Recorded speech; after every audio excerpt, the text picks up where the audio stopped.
Hey, it's Katherine, Norland, life coach, actor, author, speaker.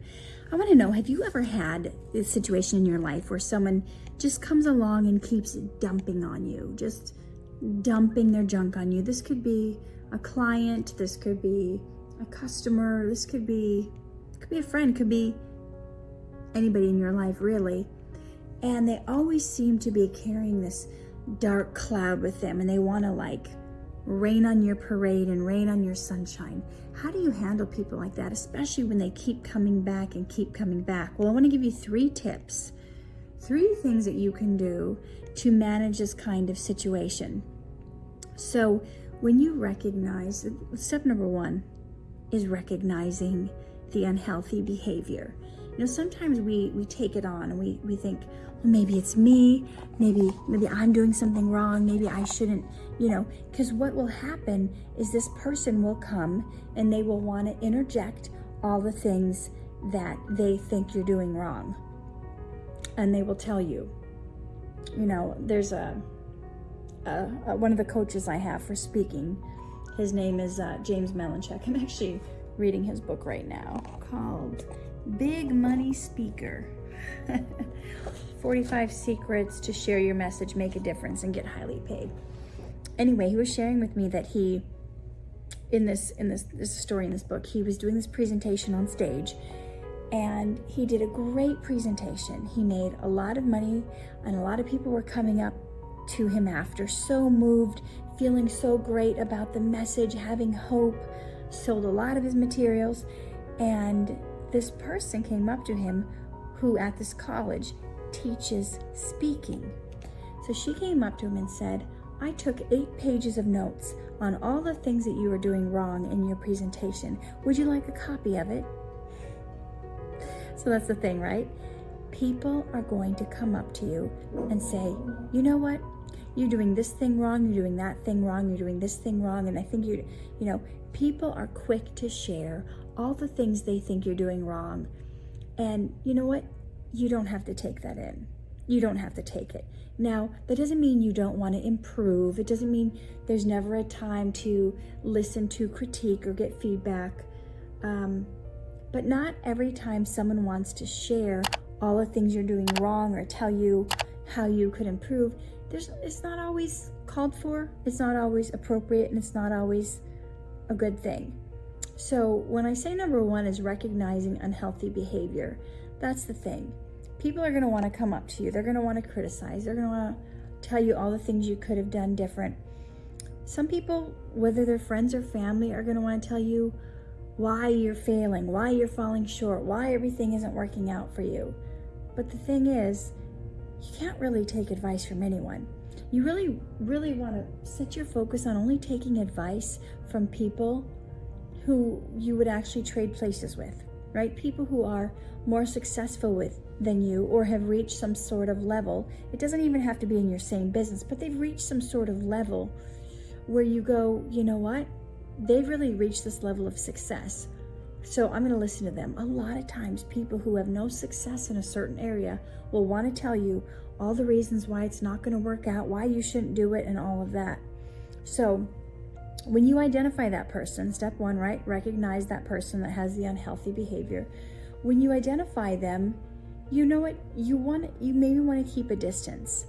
The speaker example I gave you, that's a one-time thing. So that's not necessarily someone that you're going to even run into again. But you may have someone in your life who is always putting stuff on you, putting you down, pointing out flaws, all the mistakes you're making, wanting to tell you should be doing something different, whatever. But I want you to think of it like this. It's not necessarily because everybody's because they're trying to be an awful person, or they're trying to put you down, or they're trying to steal your peace or your joy. A lot of times they just don't know how to work the things out in their life. They have their own chaos, they have their own drama, they have their own things they're dealing with, and they don't know how to deal with them. So oftentimes it's like if you're in the ocean and you're just swimming and you're splashing around and you're having a good time and you're floating on your back and you're enjoying the rays and you're having a great time, You'll run into people in life that they haven't figured out life. They haven't figured out their goals, their dreams. They're kind of drowning. That's the best example I could think of. It's like you're swimming around, splashing around, playing with the dolphins, doing whatever, but they're drowning. And what they do, sometimes they don't mean to, but because they're drowning, they will grab hold of you because they want to come up for air. They want to breathe. So they pull you down with them. They pull you underwater because they're just grasping for air. So in order for them to get up, they think they have to pull you down. So it's not always intentional. It's not always someone that's just trying to drag you down, but sometimes those are the people. And what you have to do is you have to save yourself, right? If you're able to, get loose from those people. Throw them a life preserver. Point them the way. Show them where the buoys are. If maybe sometimes it's possible for you to grab their hand and kind of get them to the shore, but sometimes that's not possible. And sometimes you have to preserve yourself. I've got somebody in my life that keeps trying to get into this relationship with me. It's a business relationship, keeps wanting to do business with me, but then at the same time is very like, I want to do business with you. I want to keep working with you. But at the same time, pointing out all the things I'm doing wrong, where I fall short, where they think I'm not good at what I do, where they think I'm not good at my job, pointing out all the things I could do differently. And it's like, I don't think they realize they're drowning. They're attracted to you because you know how to swim. They're attracted to you because you're basking in the sun and they're gasping for air. So they're going to try to glom onto you thinking that you'll be able to keep them afloat. But the thing is, as a coach, as an author, as a speaker, it's not my job to rescue you. It's my job to show you how to swim, right? You can't bring me down with you because then we're both dead, right? We're both dead then I can't help other people. So my job is to show you how to swim. And sometimes people don't like the instruction you give, And here's the thing. They might not like your services. They may not like your business. You may have a pizza shop. They may not like how you do pizza. And they keep coming around and telling you, if you added more garlic to your sauce, this would be better. If you did this, they're quick to tell you all the things that you should be doing differently. But you know what? Life is too short for those headaches and those aggravations. And you don't want to be in a place where you feel like you have to take, I'm going to call it verbal abuse for lack of a better, people's complaints, people's throw up on you.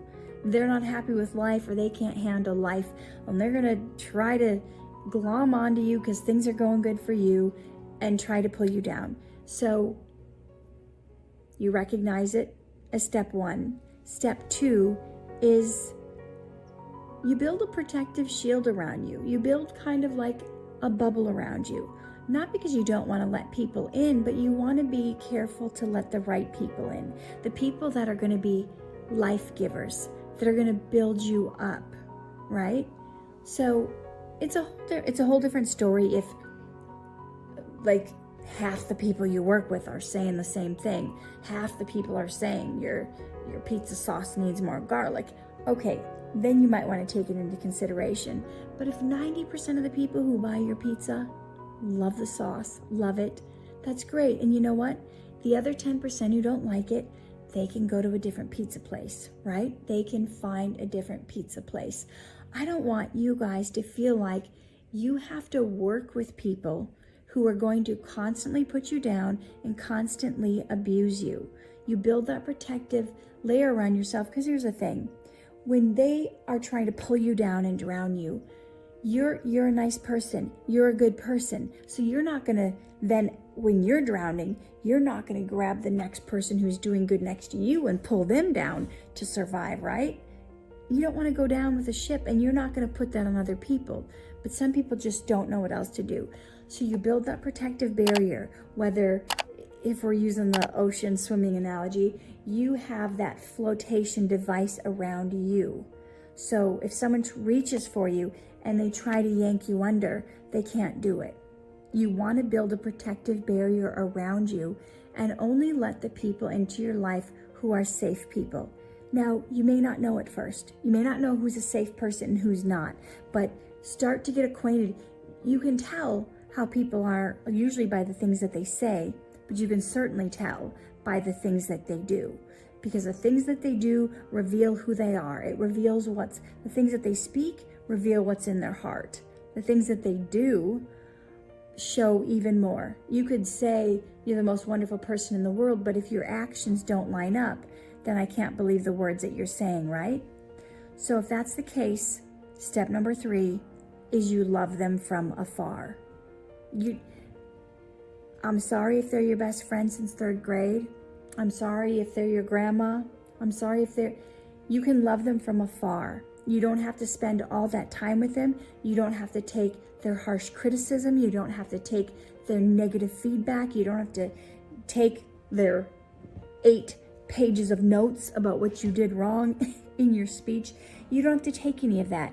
If it's going to steal your peace and rob your joy, you don't have to take it. So it doesn't mean you have to be mean, doesn't mean you have to be rude, doesn't mean you have to be like, I'm not going to listen to you. It's just like, you know what? Thank you for your concern. Thank you for your feedback. I'm actually pretty happy with how I'm handling things in life right now, and I like the track I'm on. I like the people I'm able to help. And so if you don't like how I'm doing things, we don't have to do business together. You don't have to be part of my life. Maybe I can love you as a friend. I can love you as a family member. I can love you from afar. But we're not going to do business together because I don't need that negativity dragging me down. And that does not mean you're not open to improvement, like I mentioned earlier. But it has to come from the right people, and it has to come at the right time. And you have to protect you. Above all else, your number one thing is to protect your peace. Because if you're all out of sorts and you don't have peace anymore, life is going to be miserable. So recognize their unhealthy behavior, who it is, build a protective barrier around yourself if you have to. And number 3, love them from afar. You don't have to keep them in your life, even if you're blood related. All right, live true, love hard, shine bright.